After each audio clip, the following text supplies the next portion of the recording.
như đêm đen lạnh lùng, như đêm rừng âm u. Tội lỗi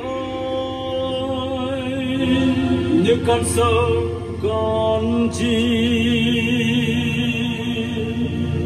và nương giấy khô cạn, cây lúa trắng mọc lên.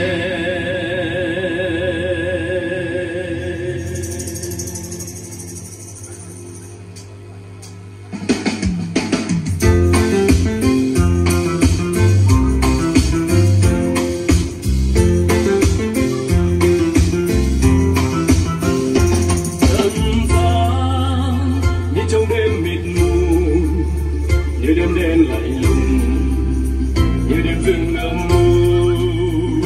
Tội lỗi như con sâu con chim phá những dây khô cằn, bể lúa chẳng mọc lên. Hãy những ai mang vác nặng nề, hãy mau mau cùng nhau trở về, trao gánh nặng cho Giêsu.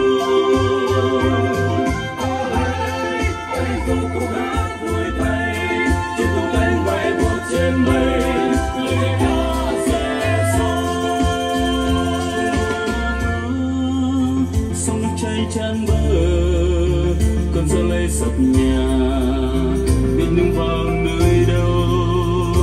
Hỡi con vượt ăn trong Giêsu, dẫu nơi xa gió nổi cùng lại truyền lòng tôi.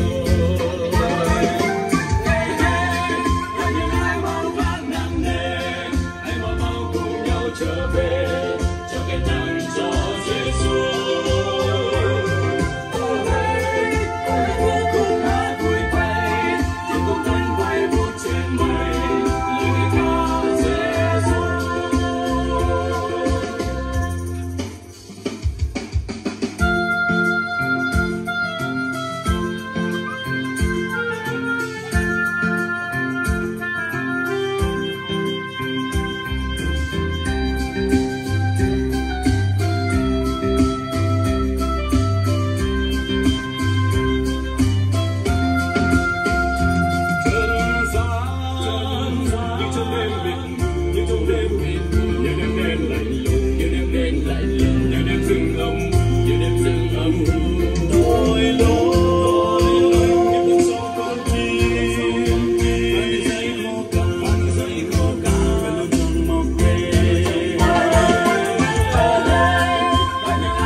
Trở về cho cái nặng cho Giêsu.